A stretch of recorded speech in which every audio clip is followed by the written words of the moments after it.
and Peter had 18. Johnson came in with 32 more. If the sum total of these were to be multiplied by the amount of pounds invested, namely 2 pounds per ball. When I was about 5 or 6 years old, I don't exactly recall the age. I remember my dad came back from work one evening. He called me to him and he said, "I got a surprise for you." And I was thinking it might be a piece of maybe a bar of chocolate or something like that. And he opened his briefcase and took out a book. I like books, but this book was very different in a way. So it was very colorful.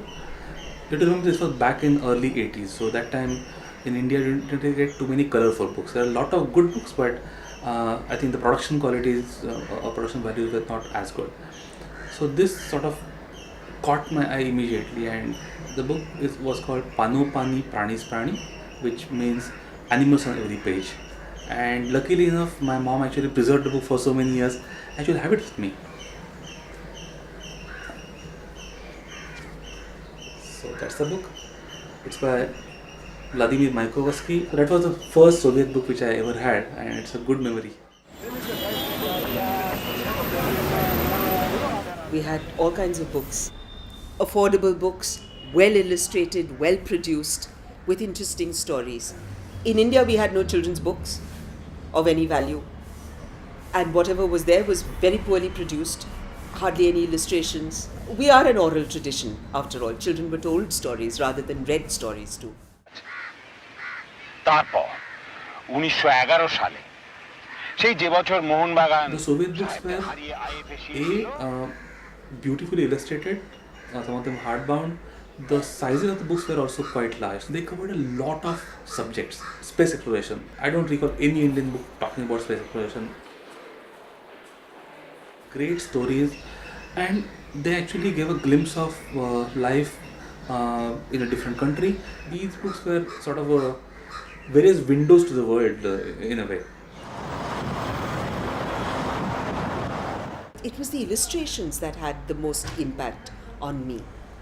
And I think my whole visual sense has been deeply influenced by those books. I remember there was this book about a lion. The story was laid out not as a story as it is normally, but it was like almost like a journey. The whole book was laid out like this. And the lion sometimes became really large when he was in, very sharp focus, as it were, very tight close-up. And the same lion would become a tiny little thing. And I loved the way in which that book was organized.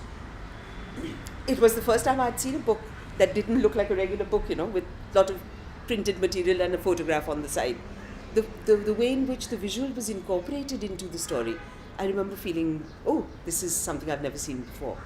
The way they portrayed children especially, that was something very, very realistic and something which we could definitely understand. That gave a sense of, yes, people can be different in some ways, but essentially they are the same. They all have hopes and dreams and fears and challenges, and the way they deal with it essentially the same all across the world.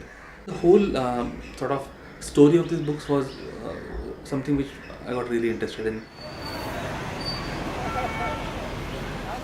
People Publishing House is an organization based in Delhi.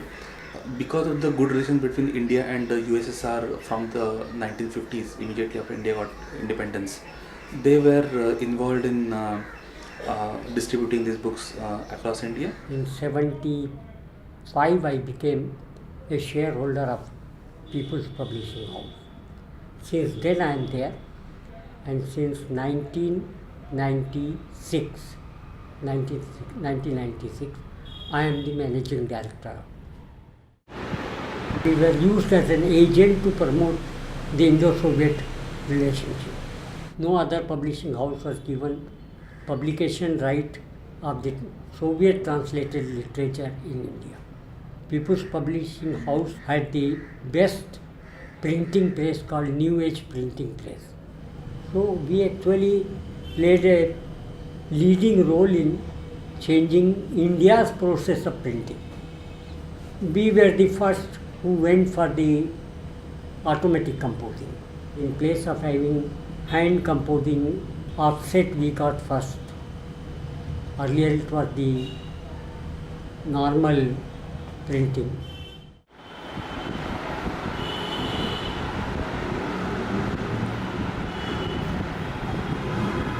The science, the educational and philosophical, that is political, were mostly published by the Russians themselves, translated and published by them.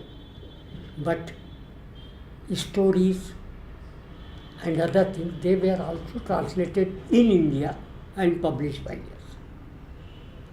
We used to get translated them here, of course with the help of their publishing houses in collaboration with.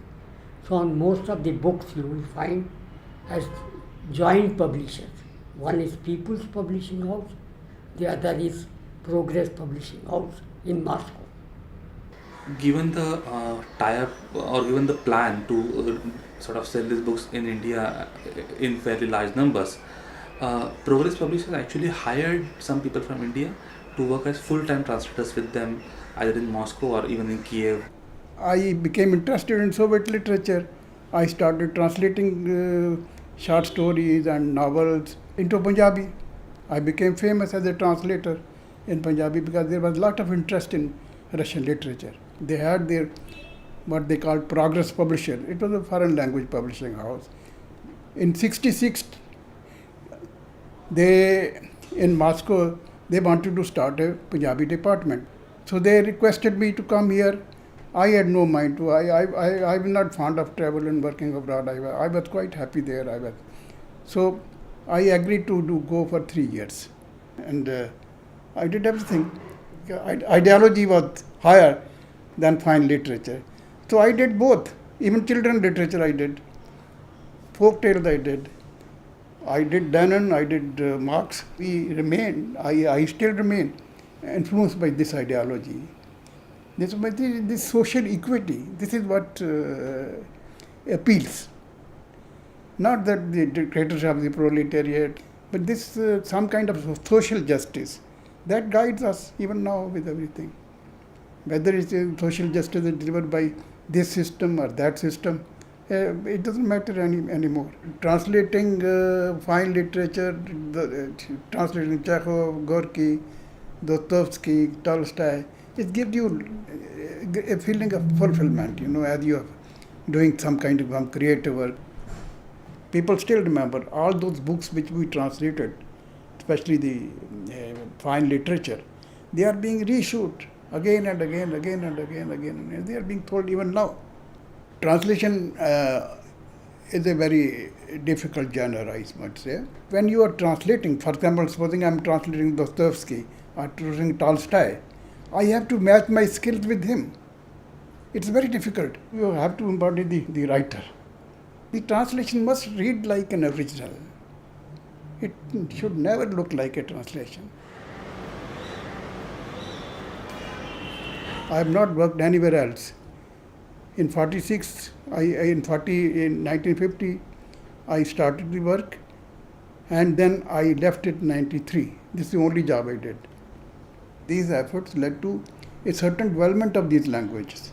So much new was created in there. So people welcomed it. It's not that they conceived it like that. It happened so. Because all these subjects were not being covered ordinarily in our language.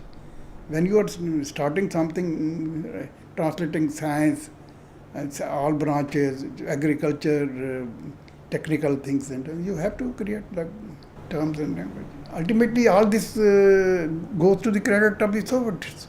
They started it. The Punjabis are beholden to because their efforts have led to the development of our language.